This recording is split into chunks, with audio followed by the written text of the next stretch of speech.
Tag team wrestling in WWE has, all too often, been an overlooked afterthought. But not always. Of the hundreds of pay-per-views, or PLEs if you're hip-hop and happening, the WWE have produced over the decades, 20 of them have seen straight-up tag team matches go on last. Yes, we're only looking at 2 versus 2 affairs today, so no 6 or 8-man tags, or no handicap matches either. As you will soon see, these show closers have ranged in quality, with some being genuine 5-star classics and others being rightfully forgotten. I'm Ross Twaddle from Cultaholic Wrestling, and let's look at every time a tag team match headlined a WWE pay-per-view. Join us. Number 20, Mr. T and Hulk Hogan versus Roddy Piper and Paul Orndorff from WrestleMania 1. Of course, we shouldn't really be surprised that a tag team match has headlined a couple of the most recent WrestleManias. After all, the very first showcase of the Immortals, and the very first WWE pay-per-view for that matter, signed off with doubles combat, as WWE Champion Hulk Hogan joined forces with Rocky III co-star Mr. T to take on the dastardly duo of Piper and Orndorff. The first WrestleMania was more about showbiz pizzazz and trying to appeal to the masses than it was about presenting some first-class map-based action. A total spectacle that had the Madison Square Garden crowd at a fever pitch, the first ever Mania main event ticked all of the boxes for what WWE was looking for at that particular time. The Hollywood guy got to shine in select spots while the heels got their heat in, and in the end, the babyfaces triumphed and then posed for the mainstream media. WWE went all out with the presentation, with Muhammad Ali acting as referee on the outside of the ring, Liberace as the guest timekeeper, and New York Yankees manager Billy Martin as a guest ring announcer, while Team Second's Cowboy Bob Orton Jr. and Jimmy Superfly Snuka also got involved in the action. Not the best Mania main event ever, sure, but one of the most important matches in WWE history and a successful way to round out the first iteration of what would become sports entertainment's flagship event. Number 19, the Mega Powers versus the Mega Bucks at SummerSlam 1988. As well as the first WrestleMania, the first SummerSlam was also headlined by a tag team match. Golden Goose Hulk Hogan was in the mix again, of course, teaming with fellow Mega Power Randy Savage to take on the Mega Bucks, Andre the Giant and Ted DiBiase. The sides had been warring for most of the year, and things finally came to a head in this MSG blockbuster. And now this was a proper tag team presentation. The goodies had matching gear, as did the baddies. Each team had a manager, Bobby Heenan and Miss Elizabeth respectively, and Jesse the Body Ventura was on hand to serve as guest referee. It's a very enjoyable match that the crowd are well into, with everyone playing their parts well. Andre, who was past his physical best at this point, had his weaknesses disguised, thanks to the other 3 workers being on hand to do the bulk of the heavy lifting. It chugs along nicely with the crowd into every single move, culminating in an iconic for the era finish as Big Liz removes her skirt, distracting the horny heels long enough for the Hulkster and Macho Man to capitalize and pin the $1 Million Man for the win. Number 18, Hulk Hogan and Brutus Beefcake versus Randy Savage and Zeus at SummerSlam 1989. A year after the Mega Powers had their first televised match as a team, they were at each other's throats and on opposite sides of the ring. Savage and Hogan had exploded, leading to the Hulkster taking the title from the Macho Man at WrestleMania 5. But Hogan had someone other than Savage to worry about, as a character from a motion picture had come to life and was looking to take Terry Bollea down for breaking his nose on set. Yup, this is the Zeus match, done in part to promote the cinematic masterpiece that was No Holds Barred. And Brutus the Barber Beefcake was along for the ride because nepotism rules, brother. Tiny Lister was the obvious weak link here because, you know, he was an actor and not a wrestler, but the match itself isn't actually all that terrible. I mean, it's not great or anything, very basic and full of dull rest holds as it was, but the crowd was hot for it, and it's really just a slice of late 80s nonsense that comes and goes without doing too much to upset anyone. Hogan wins, of course, pinning the Z-Man after hitting his usual you-know-what. WWE promoted a rematch, this time in a cage, for the special No Holds Barred, the match, the movie, pay-per-view presentation a few months later, which we don't count as an official WWE pay-per-view, as it's just one match tacked on at the end of a crime against celluloid. Number 17, Bam Bam Bigelow and Diesel versus Tatanka and Sid at King of the Ring 1995. Well, it took WWE another 6 years, but they finally put a tag team match in the pay-per-view top spot once again. And what a barn burner it was. People were literally burning their barns in protest at how awful it was, you see. The 1995 King of the Ring was a major dud overall, with lousy wrestling and terrible booking, including the beginning of the monster push for frickin' Mabel. Mabel of all people. A tag team match pitting WWE Champion Diesel and Bam Bam Bigelow against Sid and Tatanka couldn't hope to save things at all. But the match didn't even measure up to the already rock bottom expectations. Nobody looks interested, and things just drag on and drag on and drag on for 17.5 excruciatingly boring minutes. It really does feel like WWE accidentally broadcast a run-of-the-mill house show match from some B-Town tour, rather than a major pay-per-view main event. Yes, people actually paid for this. Though, to be fair to the four men involved, it was at least better than the previous year's Jerry Lawler vs. Roddy Piper disaster. And that is as good a word as you'll hear me say about this match. So let's move on to number 16, Two Dudes with Attitudes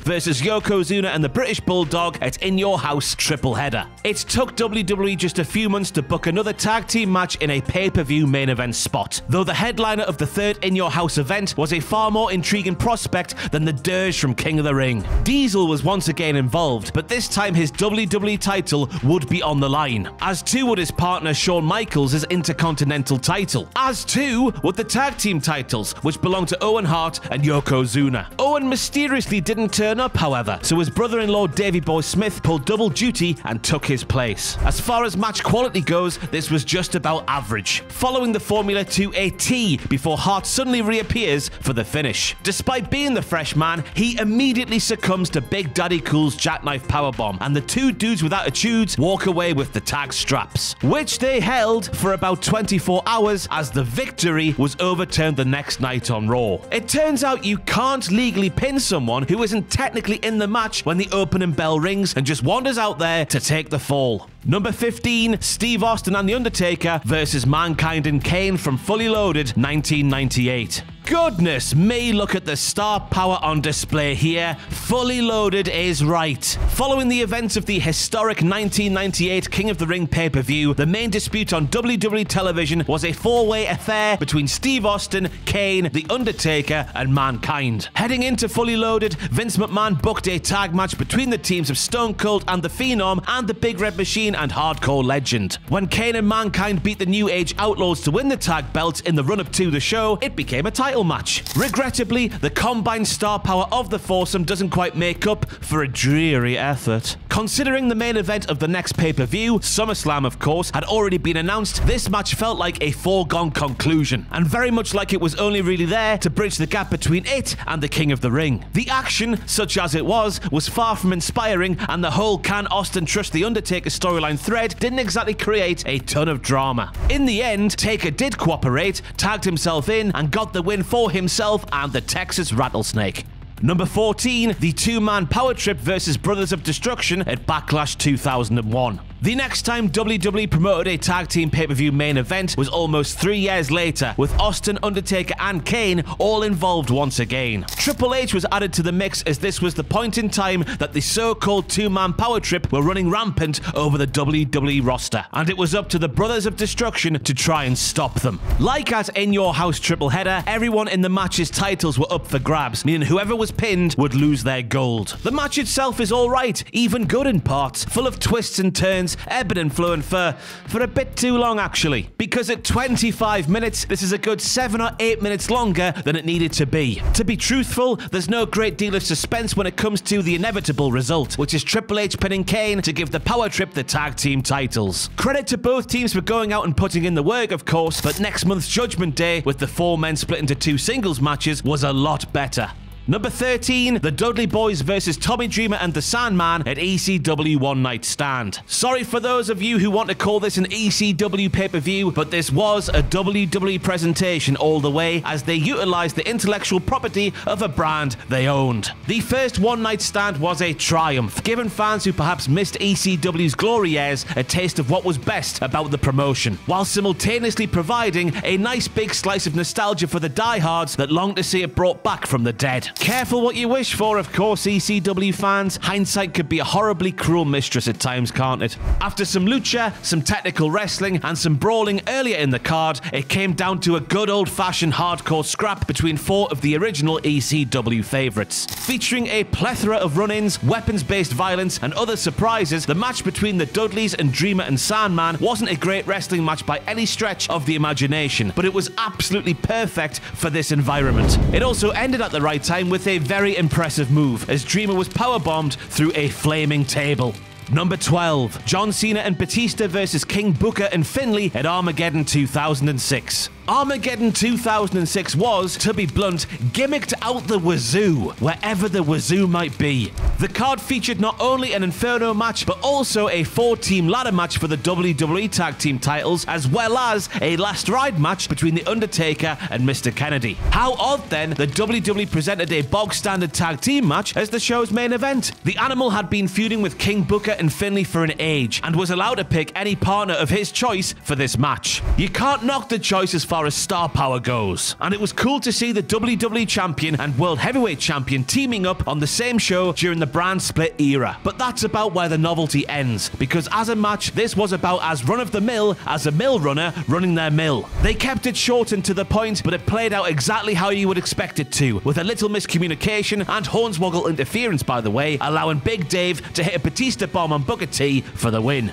Number 11, Shawn Michaels and John Cena versus The Undertaker and Batista at No Way Out 2007. The corpse of Armageddon 2006 was still warm when WWE opted to book John Cena and Batista in another pay-per-view tag team main event. In fairness to the No Way Out 2007 top liner, there was certainly a lot more intrigue from fans as there was to supercards prior. Well and truly on the road to WrestleMania, WWE mashed up the upcoming show's 2 singles main events, teaming WWE Champion Cena up with his main dance partner Shawn Michaels, while World Heavyweight Champion Batista tagged with Royal Rumble winner Undertaker. To complicate matters, Cena and Michaels were the reigning World Tag Team Champions, and the Heartbreak Kid had made many attempts to hit his partner with sweet chin music in the weeks leading up to the pay-per-view. With that kind of intrigue and that level of talent in one match, it shouldn't shock you to know that this was a total corker and remains a hidden gem that will delight those who stumble across it. Instead of Michaels betraying Cena, the surprise twist saw Batista turn on Taker, setting the dead man up for an FU/chin music combo that ensured the Raw squad came out on top. A seemingly rare occurrence of a pay-per-view tag main event, both seeming like a really big deal and delivering between the ropes.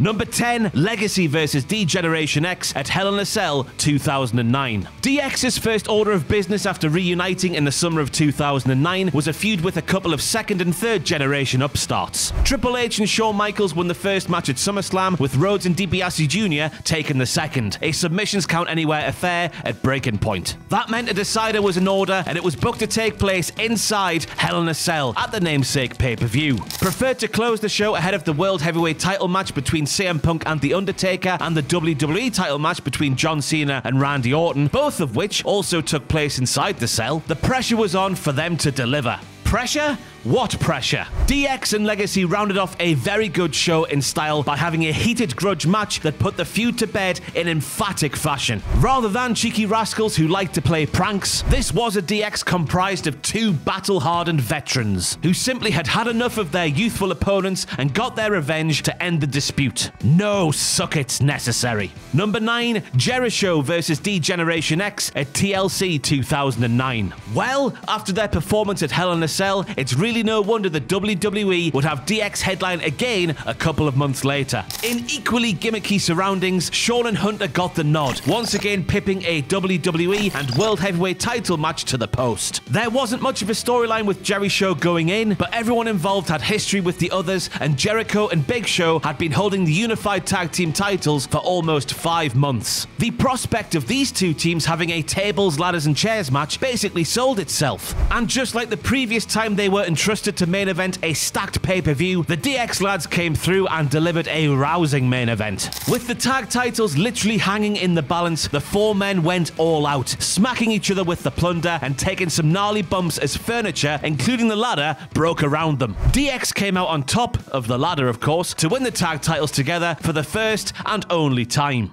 Number 8, The Rock and John Cena versus The Awesome Truth at Survivor Series 2011. Finally, WWE have come back to book a tag team match in the main event of a pay-per-view. The in-ring return of The Rock, having his first match in close to 8 years, was always going to be presented as a major deal. And so the 2011 Survivor Series seemed like as good a place as any, providing some nice symmetry since it was taking place inside the world's most famous arena, where a young Rocky Maivia had burst out of the scene at the same pay-per-view 15 years earlier. On this night, he was teaming with John Cena, the man he had already been booked against at WrestleMania 28 some 5 months down the line. Opponents R-Truth and The Miz may have had little steam heading into the bout, but really, they also didn't have a hope in hell of being anything other than punching bags for Big Match John and the Brahma Bull. No, this was all about one man, and the match was structured to make him look as good as possible, The Rock shining in short bursts before predictably putting Miz away with the People's Elbow. Number 7, D-Generation X versus the Brothers of Destruction at Crown Jewel 2018. 7 years between The Rock's return and WWE booking another tag team match in the headline slot on a pay-per-view. And boy, was it worth the wait. Attempting to roll back the years in a supposed dream bout, Triple H, Shawn Michaels, Kane, and The Undertaker hopped on a plane to Riyadh, Saudi Arabia with the hope of recapturing former glories in a first-time ever matchup. This was especially big, since the showstopper was breaking his retirement to wrestle his first match in over 8 years. This would be HBK's last match, and to be honest, I can't blame him for never wanting to step inside a ring again after participating in this absolute monstrosity. It got off to a bad start when the Cerebral Assassin tore his pec early on, and it never recovered, with all 4 men putting in a performance so bad that it genuinely threatened to negatively affect their collective legacies. It was that bad. The DX lads got the win on Kane, mercifully putting their near 30-minute dog of a match out of its misery. Michaels would later dismiss Crown Jewel as a glorified house show, but it was a pay-per-view main event, and it was absolutely rotten. Number 6, Becky Lynch and Seth Rollins versus Baron Corbin and Lacey Evans at Extreme Rules 2019. With 12 matches, including those on the pre-show, WWE had a lot of options when it came to what went on last at Extreme Rules 2019. The pay-per-view poster couple were given the honor as Universal Champion Rollins and his future wife, Raw Women's Champion Lynch, put their titles on the line against Corbin and Evans in a mixed tag Extreme Rules match. Men and women couldn't interact and tags were necessary, but it was still extreme. Damn it. It was also overly long for what it sought to accomplish, clocking in at 20 minutes. Kendo sticks, chair shots, table bumps. All the hits were here.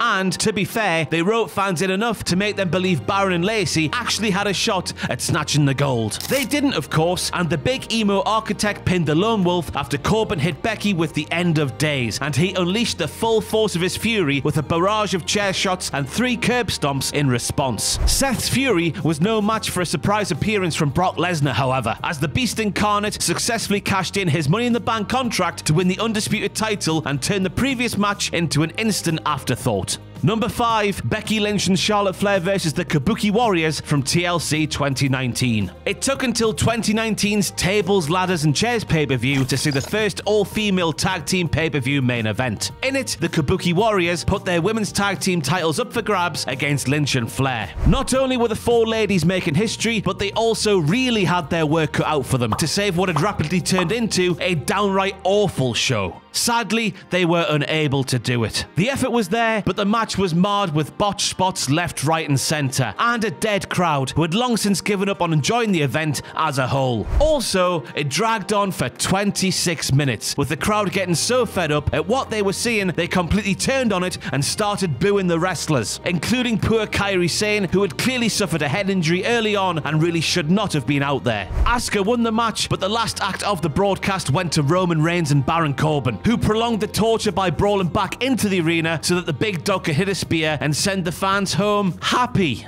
Well, maybe not happy, but he sent them home anyway. Number 4, the Usos versus Kevin Owens and Sami Zayn at WrestleMania 39 Night 1. And so we move on to the saga of the Bloodline. To recap the whole darn thing would probably take a separate 3-hour-long video. Hey, now there's a nice idea. But needless to say, whatever Reigns, Heyman, Sikoa, and the Usos were getting up to for however many years was the main storyline focus of WWE television. After being betrayed by the Bloodline and failing to dethrone Roman at Elimination Chamber, Sami got another shot at redemption, teaming with lifelong frenemy Kevin Owens to take on the Undisputed Tag Team Champions Jimmy and Jey Uso in the main event of Night 1 1 at WrestleMania 39. Talk about catharsis. Not only with the standard of the in-ring action customarily first rate, with the match building and building to a crescendo, but it absolutely had the right result, as Zayn Helluva kicked the PWG Boyz to the titles, ending the Usos' 316-day reign. Great wrestling, high drama, and a finish that ranks up there with the most satisfying WrestleMania moments. This was the perfect way to end night 1 of WrestleMania. I mean, if this is what they had on for night 1, I can't wait to see the uplifting scene planned for night 2.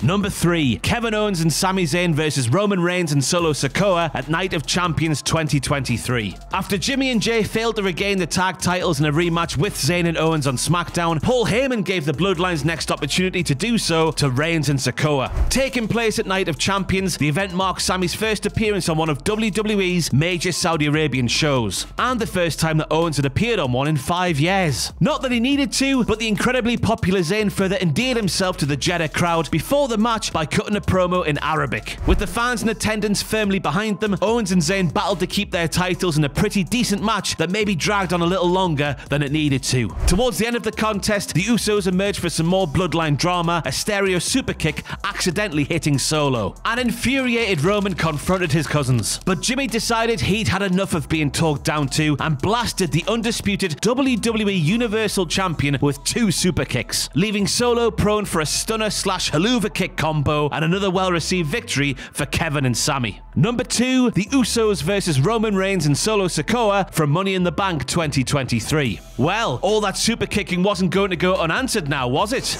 Coming across the pond for their first major event in London since Insurrection 2002, WWE offered 2 Money in the Bank ladder matches and various title bouts to punters in the UK capital. But it was Bloodline Civil War that took center stage. Your mileage may vary, and at 30 minutes, it's quite the investment. But they gave it everything they had, and the molten UK crowd sure did enhance the experience. It took a little while to get going, but when it got going, it really did get going, with all the near falls, ref bumps, and other accoutrements that made for a very exciting final 10 or so minutes. With Sikoa taking himself out of the equation by crashing through the announce table, Reigns was left at the mercy of Jimmy and Jay, who pelted him with super kicks before Jay hit the frog splash for the win. Wait, what was that now? He pinned Roman Reigns? Yes, for the first time in 1,294 days, but who's counting? The tribal chief tasted defeat via pinfall. It was a historic ending to a historic night, as it also marked the last time the Usos would team up, for now at least, after Jimmy turned on Jay at SummerSlam. You wouldn't bet against them reuniting in the future, and you wouldn't bet against them headlining another pay-per-view in a tag match either.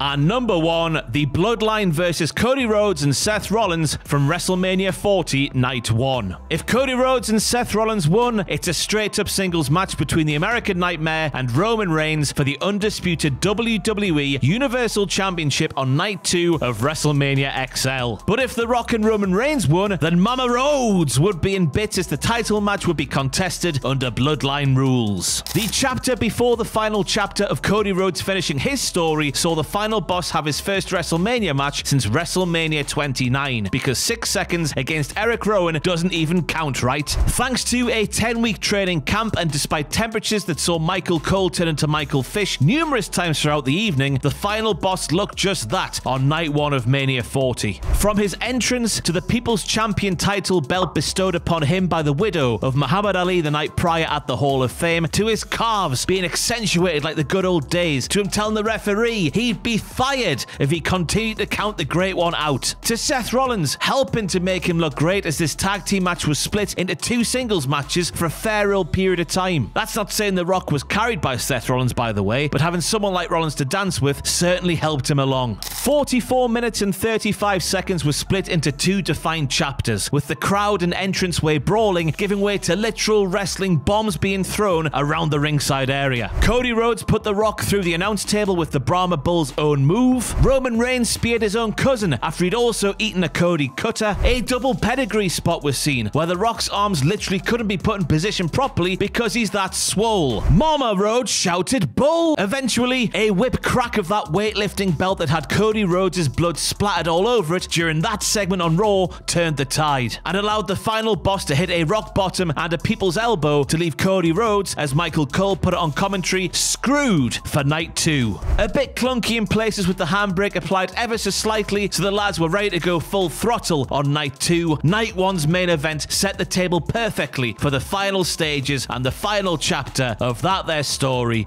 on night 2.